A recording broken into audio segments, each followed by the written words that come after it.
Hey everyone, welcome back to Journeys with Jeff. This is part 2 of the Dan Blanchard show. Our guest from last time is going to spend another half hour with us. And I just want to make sure to point out to you guys, if you know, have people, people in other parts of the country or the state that don't get Nutmeg TV or WHC TV or Hartford Public Access, have them go to YouTube. All of Journeys with Jeff's are on YouTube. Punch in Journeys with Jeff, WHC TV, and they can get they can see the show on YouTube. And hopefully there are a number of you people out there who think that this interview with Dan is important enough for a lot of people you know who don't live in the area to watch. Something that I want you to think about. So at any rate, Dan, we'll pick up where we were last time. You're in high school. You started for high, and you were saying you were a freshman, and you went out for the wrestling team. I did. And what happened as a freshman? Well, it was interesting. The last show we talked, I told you about how I wrestled like 2 days or 2 practices in 8th grade. Yeah. And then went to a tournament on Saturday and took first place. You know, so I was like, oh, I'm going to wrestle. I seem to be good at it. So I went out my freshman year, and I actually started off the first week or 2 on the freshman team. And I was like, I think 7-0, undefeated. So then I went like about a week or so on the JV team, and there I was 6-0. And then I went to the varsity team maybe like 3 weeks into the season. I was the varsity wrestler, and I ended up having I won my first varsity match. It was against Ram High School. I remember that. I was a freshman wrestling a senior. And I went 10-7 that year on the varsity. And I remember that weight class was pretty stacked that year. It was a 126-pound weight class. I remember like every 3rd or 4th guy I wrestled was like the senior captain. And I went 10-7. I placed in the States as a freshman. So I had a great freshman year. I got Rookie of the Year. And by the time you were a senior, you're now a high school All-American? Yeah, I was a 2-time junior Olympian, 2-time state champ. Broke the East Hartford record for most pins in a season. It was quite a run, and as I told you in the last show, Jeff, I thought sports had saved me, particularly wrestling, because it allowed me to take the fighting off the streets and onto the mat.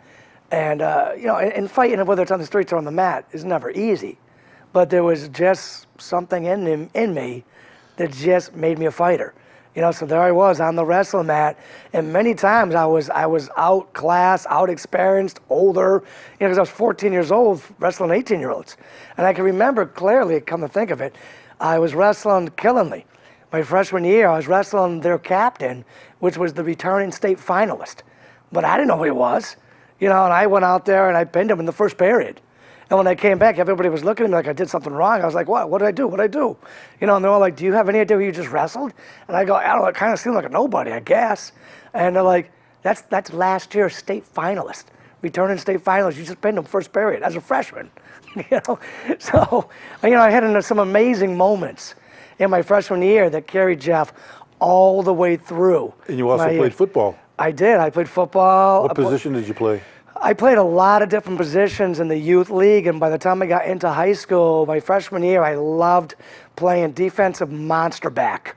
I was a top-notch defensive player, super athletic, and they just put me where they needed me to stop the other team, and I did it. I stopped the other team. We went undefeated that season, had a great season, and then 3 years later, when I'm in 12th grade, we became state champs.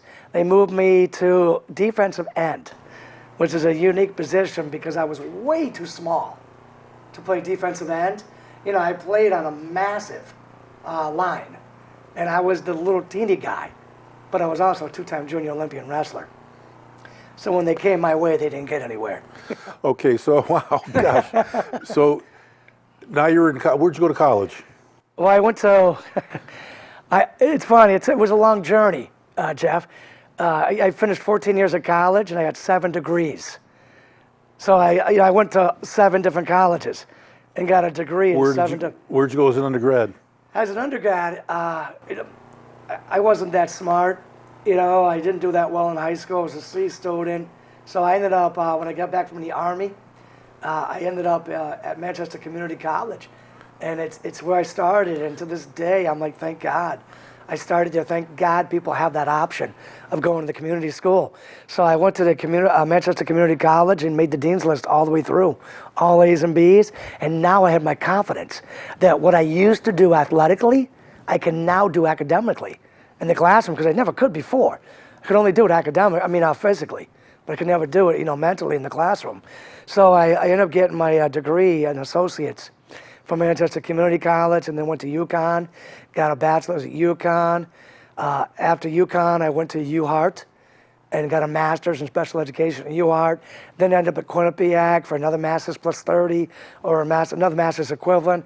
Then ended up at University of New England for another master's, or what they call master's plus 60, which is the doctorate's equivalent. Then I ended up taking a school out in Colorado, where I got my history degree, and then came back and I got a certification and a degree, another master's in educational leadership through Sacred Heart University.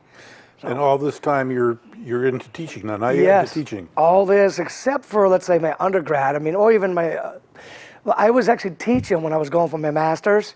So my first 4 years of college, I was a wrestling coach, but not a teacher. And I was a football coach too. I was a wrestling coach, football coach. But as soon as I graduated with my bachelor's, I got lucky. And I landed in an international prep school with just a bachelor's. And as I was a school teacher during the day, working long hours at these prep school, and then at night going to grad school to get my master's. So the rest of the way through, I was always working during the day and going to school at night. And you've had 5 books written and published. What were the main theme of the 5 books? Well, it's funny.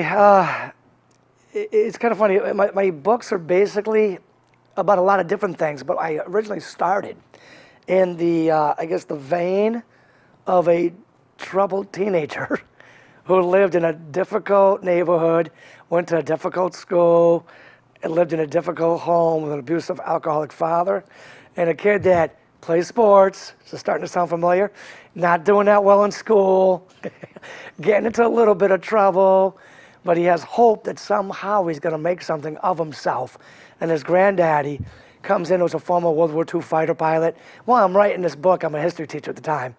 So his granddaddy's a former World War II fighter pilot who comes in and spends a little bit of time with him, teaching him and planting some seeds about what it means, Jeff, to be like a real man, a real leader, not the stuff you see on TV. So the original vein was that sort of teen leadership book. And it has branched out to several other different things. I've written several academic books. I've got a parenting book I'm working on right now. I got a football book I'm working on right now. I'm writing a dozen columns on multiple things, whether it's like teens or leadership or speaking. I'm a professional speaker as well. Parenting. I got so many different things going on at once, but it all kind of stems from this. I want to make myself better. I want to be more productive, and I want to make this world a better place. I want to have the abilities to do that. And I'm doing it in a lot of different ways and helping a lot of other people do it.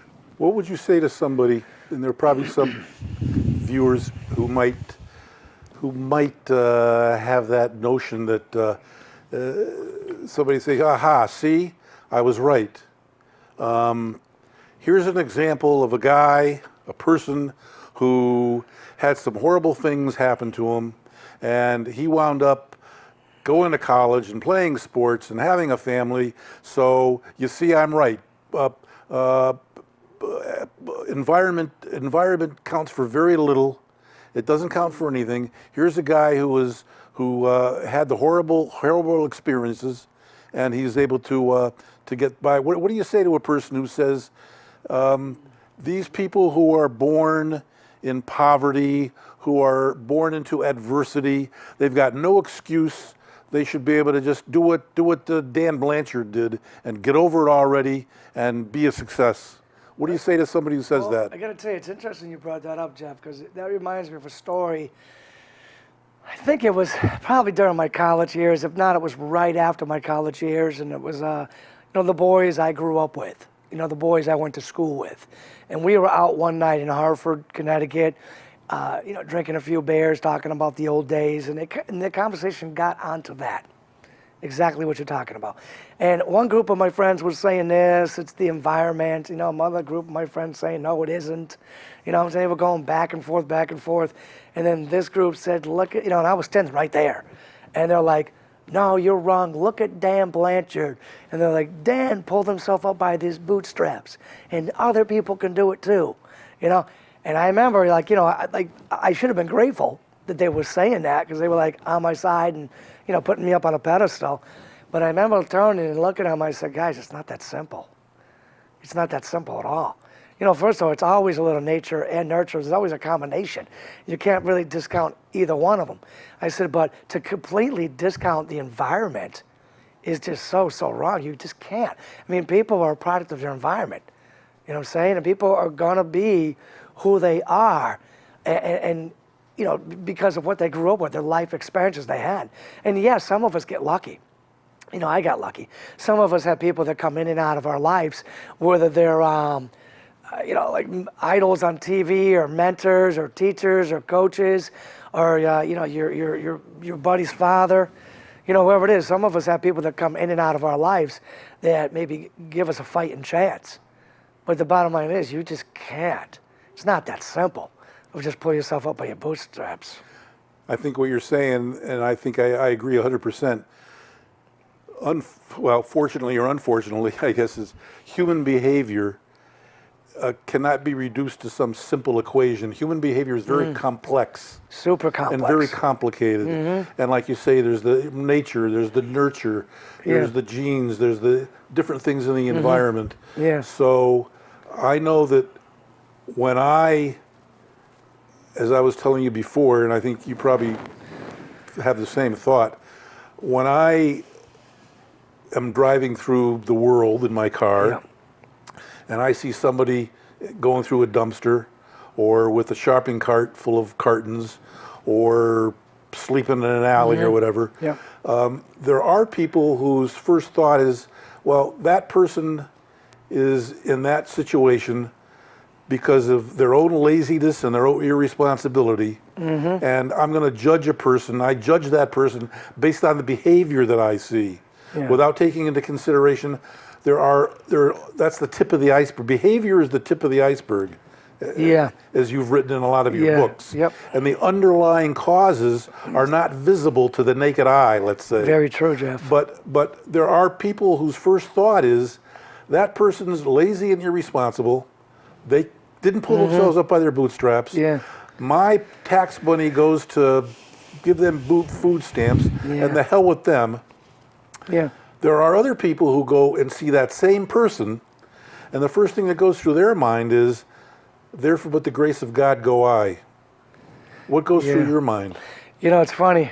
Again, I mean, everything you bring up, I have a story. And it just starts, my mind just starts going about all this stuff when you bring this stuff up. And I remember, like my friends, when I was a young man, my friends would laugh because we would be out somewhere. And I would see somebody who was different, or somebody who was like less fortunate, you know, whatever it would be. And everybody, they'd be hanging out, watching the game, or doing whatever it is that we're doing. And they'd look around, they'd be like, where's Dan? And they'd be looking around, and I'd be way over there talking to that soul. You know, because I always found those souls interesting. I always thought they had very interesting stories, you know, incredible journeys. And they'd come over, they'd start laughing, they'd be like, Dan, there you go again.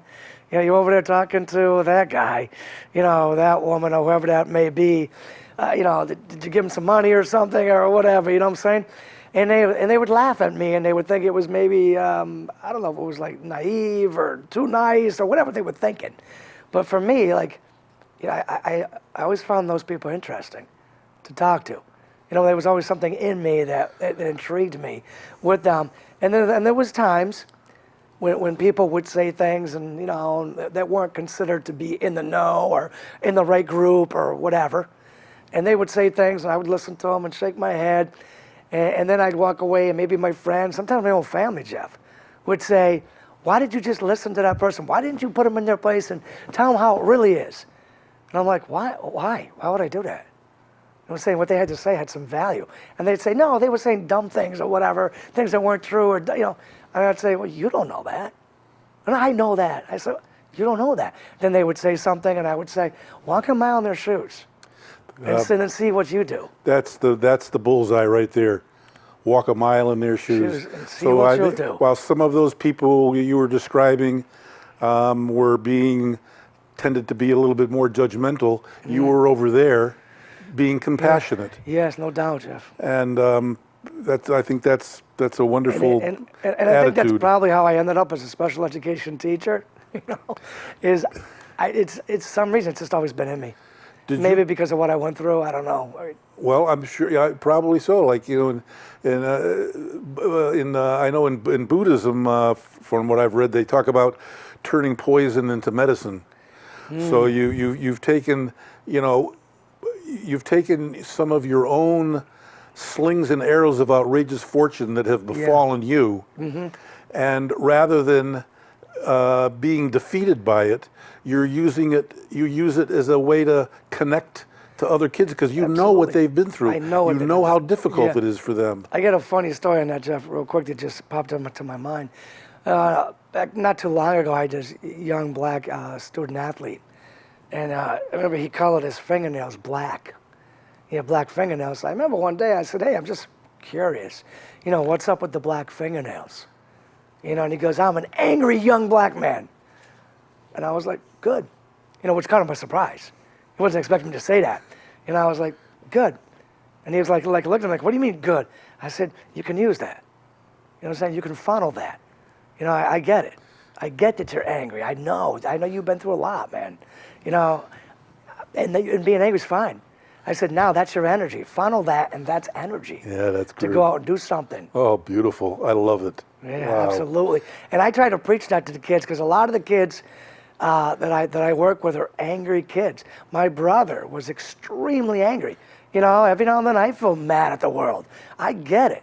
You know what I'm saying? But to me, that doesn't have to be something that's bad. That could be something that could be used as energy and funneled in a very positive direction. Did your older brother ever get it together? Unfortunately, no. No. He never got it together. He was in and out of jail constantly. I was constantly picking him up after another year in jail or 6 months in jail, whatever it was. And then when he wasn't in jail, he was living under a bridge. And Jeff, sometimes I would go visit him. I'd go under the bridge. There'd be like a little teeny fire. There'd be other homeless guys. I was never afraid of them. You know, I'd go there. Sometimes I'd bring a couple beers or something and just sit by the fire, drink a beer or two, and just talk to him and his little 3 or 4 other homeless people living under a bridge. And, you know, my friends and family were like, "What, are you crazy? You can't go there. Or go there alone? What, are you nuts?"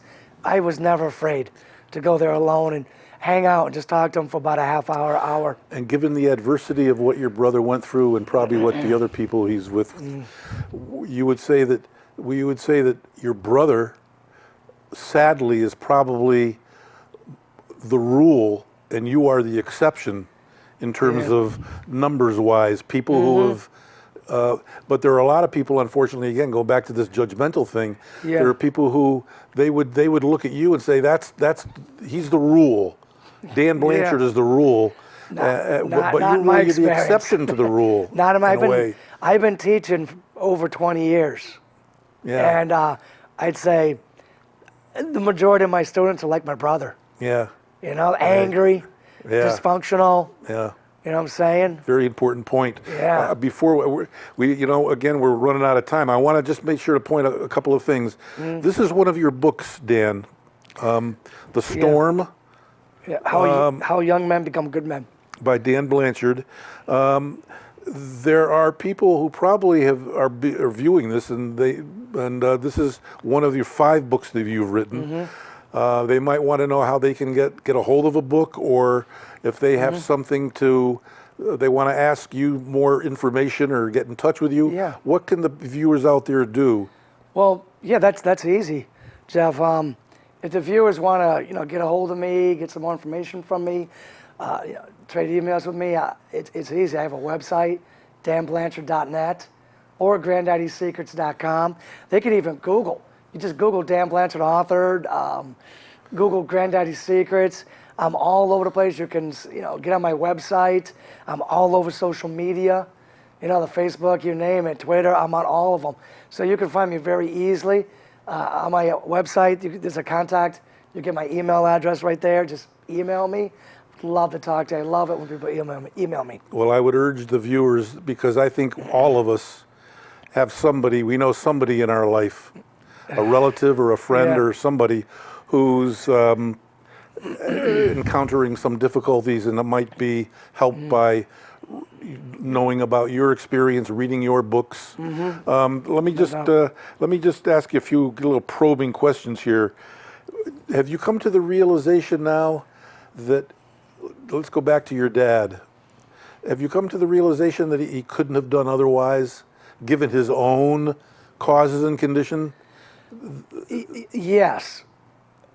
Recently, my father was in the convalescent home. He had fallen and hit his head. And when he was in the convalescent home, they diagnosed him as like a personality, I think is what they called it. But it basically means, and I said, well, what does that mean? And they go, it means that he's just incapable of having a healthy relationship. So when I look at the way he treated my mother, when I look at the way he treated my brother, me and my sisters, when I look at the way he treated his friends, and it really wasn't his fault. Like, he couldn't help himself. Like, he could never keep friends. Every one of us kids, as soon as we could get out of the house, we were like running. As soon as we could get out, we were like, out, get me out of here. And I feel bad for him. He self-medicated, with lots and lots of alcohol. Eventually he stops, but he self-medicated. So, it was really, some people would say, oh, he could have been a nicer father or a better husband or whatever. But it kind of doesn't look like that was going to happen. That wasn't in the cards. Doesn't that realization that he couldn't have done otherwise, because he's one of the example of the rule rather than the exception in terms of his own upbringing and childhood and so on, does that make it possible? Does that make it easier for you to be able to forgive him because you know that he couldn't have done otherwise? Yeah, I think you're right, Jeff. It does. There's some days, if I'm on the phone with him or if I'm talking to him and he's kind of like rubbing me the wrong way and being manipulative or accusing me of something or whatever he's doing, the anger comes back. But as I'm driving home or the next day or whatever it is, I'm reminded of what I've told my sisters and friends many times, is that perhaps he did the best he could do with the tools he had to work with. Yeah. So maybe he really did do the best he could. We got to give him and some people come back and say, oh, no, we didn't. No, we didn't. And I go, you got to give him the benefit of the doubt. After all, you haven't walked a mile in his shoes. So you got to give him the benefit of the doubt. Right. Yeah, he really did love us all. And he did the best that he could. And sometimes I feel bad wondering about what's going through his head. Has he felt like anguished his entire life? And if he has, then that's sad. It's sad. He's been tormented his entire life. And then all of us around him are not going to give him the benefit of the doubt. It's difficult. It's tough. I'm curious. What's that? What is that? Oh, New Britain High School Man Up Building Better Men? Yeah. What's that? This is a program that New Britain High School guidance counselor Eddie DeJesus started. And it's basically for boys that are a little rough around the edges, that don't necessarily have like a father figure at home. So me and Eddie DeJesus run a Man Up program at New Britain High School. We meet every Monday after school, and we do other things too, on different days. But we definitely minimum meet every Monday after school, and we basically teach these boys what it really means to be a man. And again, it's not the stuff they're seeing on TV or in their neighborhoods or homes. We show them what real men do. Me and Eddie DeJesus are great role models for that. And we talk about, this is what a real man does. Not that, not this, not that, not what you think. It's a real man does this. So we try to explain to them, we try to be that male role model. We mentor them and we try to teach them, because they are our next generation.